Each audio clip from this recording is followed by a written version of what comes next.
আসসালামু আলাইকুম। সবাইকে স্বাগত জানাচ্ছি বিডি ফিউজে। আপনাদের সাথে আছি আমি সাবরিনা কাজী।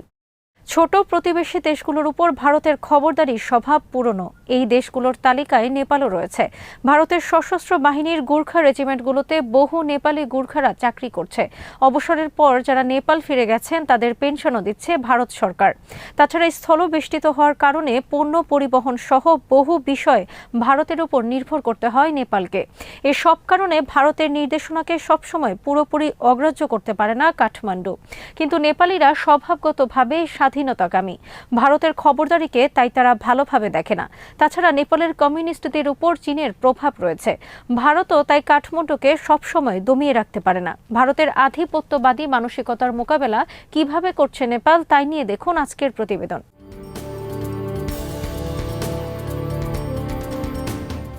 নেপালকে আবারও নির্দেশনা দিল ভারত।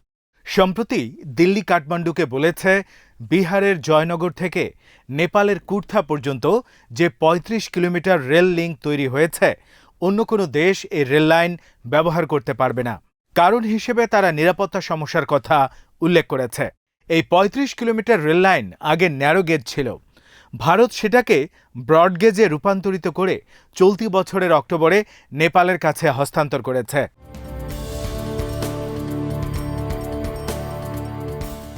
ভারতের এই নির্দেশনার প্রতিবাদ করেছে নেপাল। জবাবে রেললাইন চালু করার সময় পিছিয়ে দেয় ভারত। পরে দিল্লি তাদের নির্দেশনায় কিছুটা সংশোধনী এনেছে। তৃতীয় দেশের নাগরিকরা এখন রেললাইনের নেপাল অংশে চলতে পারবে, কিন্তু ভারতীয় অংশে তাদের অনুমতি দেয়া হবে না। নেপাল সম্ভবত পৃথিবীর একমাত্র দেশ যেখানে ভারতের গোয়েন্দা সংস্থা রয়ের প্রধানকে লাল গালিচা সংবর্ধনা দেয়া হয়েছে। নেপালের প্রধানমন্ত্রীর সঙ্গে যখন প্রধান দেখা করতে যান, তখন তাকে সংবর্ধনা দেয়া হয়েছিল। যদিও সাধারণ নেপালিরা ওই সফরের প্রতিবাদ করেন। শুধু প্রধান নয়, ভারতের পররাষ্ট্রমন্ত্রী আর সেনা প্রধানও নেপাল সফরে সংবর্ধনা পেয়েছে।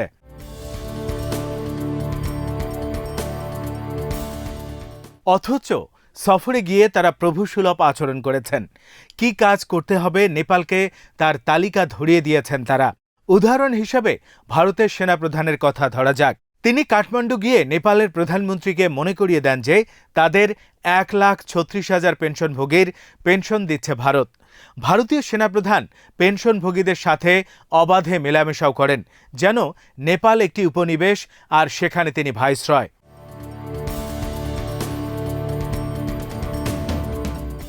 ভারতীয় সেনাবাহিনীতে ৭টি গুর্খা রাইফেল রেজিমেন্ট রয়েছে। এগুলো হলো প্রথম, তৃতীয়, চতুর্থ, পঞ্চম, অষ্টম, নবম আর ১১তম রেজিমেন্ট। প্রত্যেকটি রেজিমেন্টে ৬টি করে ব্যাটালিয়ন রয়েছে। প্রতিটি ব্যাটালিয়নে প্রায় ৮০০-এর মতো সেনা রয়েছে। এই হিসেবে সেখানে বর্তমানে ৩২,০০০ নেপালি গুর্খা সেনা কাজ করছে।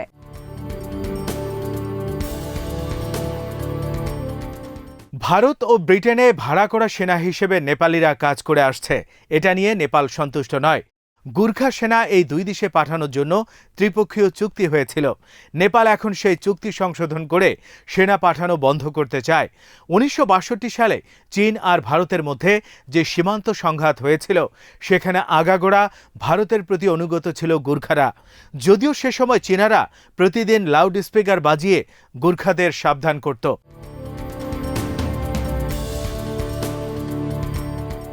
চীনারা বলতো যাতে মেজর ধান সিং থাপার কোম্পানি সেখান থেকে সরে যায়, কারণ তারা নেপালি আর চীন নেপালের বিরুদ্ধে যুদ্ধ করতে চায় না। নেপালি সেনারা যখনই ভারতীয় বাহিনী থেকে নিজেদের গ্রামে ফিরে এসেছে, তখনই তারা স্থানীয়দের টিটকারির শিকার হয়েছে।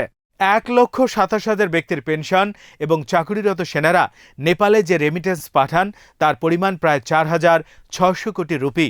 নেপালি রুপিতে সেটার পরিমাণ দাঁড়ায় ৬,৪০০ কোটি।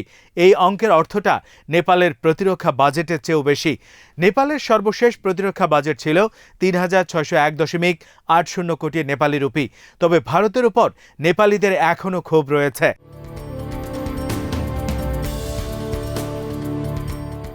নেপালের সাবেক রাজা বীরেন্দ্র আর তার পরিবারের সদস্যদের হত্যার জন্য ভারতকে দায়ী করে নেপালিরা। স্থলবেষ্টিত হওয়ার কারণে নেপাল অনেক দিক থেকে ভারতের উপর নির্ভরশীল।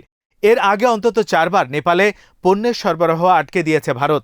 এর মাধ্যমে ভারতের নির্দেশ মানতে নেপালকে বাধ্য করতে চেয়েছে দিল্লি।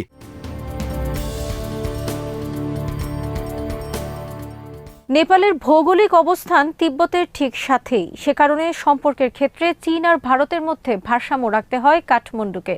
নেপালের কমিউনিস্টদের উপর যেহেতু চীনের প্রভাব আছে, তাই নেপালকে পুরোপুরি অধীনস্থ রাখতে পারে না ভারত।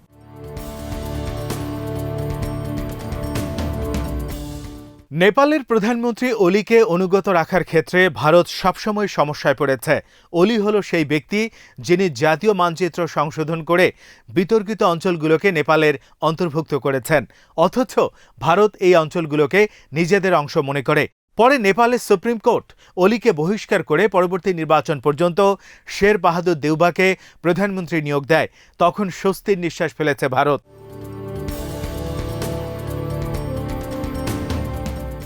সুপ্রিম কোর্টের সিদ্ধান্তের বিরুদ্ধে জনগণ বিক্ষোভ করেছে, তবে প্রধানমন্ত্রী দেউবা এই বিক্ষোভে সাড়া দেননি। ওলি সরকারকে উৎখাতের জন্য নেপালের ভারতীয় দূতাবাস, সেখানকার দুর্নীতিগ্রস্ত রাজনীতিবিদ আর নেপালি সমাজের আরও অনেককে তহবিল দিয়ে শক্তি জুগিয়েছে। ভারতের এই ধরনের অপতৎপরতার বিষয়ে অবগত ছিলেন ওলি। কমিউনিস্ট পার্টির জনপ্রিয় নেতা মদন ভান্ডারীর ৬৯তম মৃত্যুবার্ষিকীর স্মরণ সভায় ওলি এই বিষয়টির উল্লেখ করেছিলেন। তিনি অভিযোগ করেন, ভারত তার সরকারকে অস্থিতিশীল করার ষড়যন্ত্র করছে। নেপালের ভারতীয় দূতাবাস এই কাজে সক্রিয় রয়েছে বলেও অভিযোগ করেন ওলি।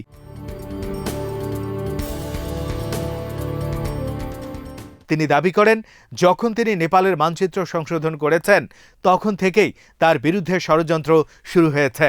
তিনি আরও বলেন, তাকে প্রধানমন্ত্রিত্ব থেকে সরানোর জন্য উন্মুক্ত প্রতিযোগিতা শুরু হয়েছে। কেউ কখনো ভাবেনি যে মানচিত্র সংশোধনের জন্য একজন প্রধানমন্ত্রীকে পদ থেকে সরিয়ে দেওয়া হতে পারে।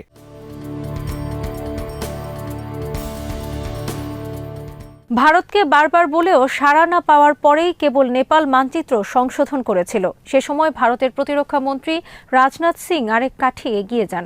তিনি নেপালের লিপুলেখ পাসের সাথে ভারতের উত্তরাখণ্ডের দারচুলার সংযোগকারী ৮০ কিলোমিটার দীর্ঘ লিংক রোডের উদ্বোধন করেন।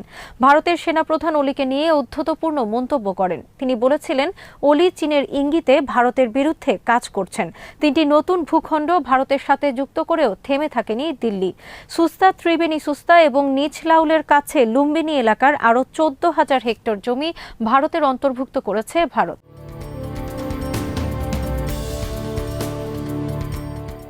ভারতকে শক্তি প্রয়োগে কোনো সিদ্ধান্ত মানতে বাধ্য করার মতো অবস্থানে নেপাল কোনোদিনই ছিল না। তাই নিজেদের অসন্তোষ প্রকাশের জন্য তারা অন্য পথ বেছে নেয়। দেশের নতুন মানচিত্র অনুমোদনের পর ৪,০০০ কপি ছাপিয়ে সেগুলো ভারত, জাতিসংঘ, এমনকি গুগলের কাছেও বিতরণ করেছে। বাকি ২৫,০০০ মানচিত্র বিতরণ করা হয় নেপালিদের মধ্যে।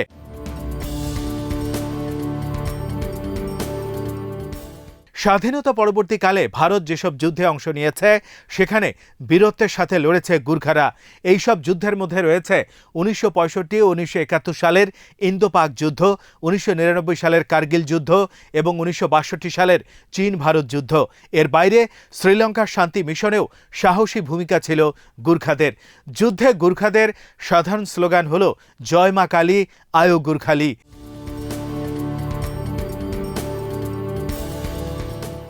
ভারতের ৩ জন সেনাপ্রধান একসময় গুর্খা রাইফেলসে দায়িত্ব পালন করেছেন। এরা হলো মানকেশ, দিলবীর সিং আর বিপিন রাওয়াত। ভারতের সশস্ত্র বাহিনী বা সিভিল সার্ভিসে চাকরির জন্য আবেদন করার অধিকার রয়েছে নেপালের নাগরিকদের। তারপরও তারা ভারতকে ঘৃণা করে।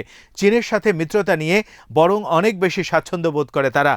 ভারত যখন নেপালের ট্রানজিটের পথ বন্ধ করে দেয় অর্থনৈতিক চাহিদা মেটাতে, তখন চীনের উপর নির্ভর করতে হয়েছিল কাঠমান্ডুকে।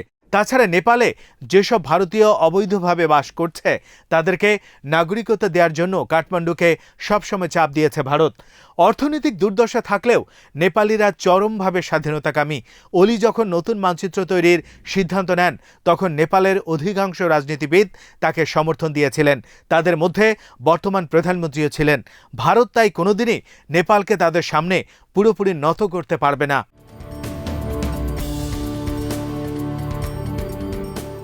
আজ এখানেই শেষ করছি। সবাই ভালো থাকুন, সুস্থ থাকুন আর দেখতে থাকুন বিডি ভিউজ। চ্যানেলটি ভালো লাগলে সাবস্ক্রাইব করুন। সংযুক্ত থাকুন আমাদের ফেসবুক পেজে। আল্লাহ হাফেজ।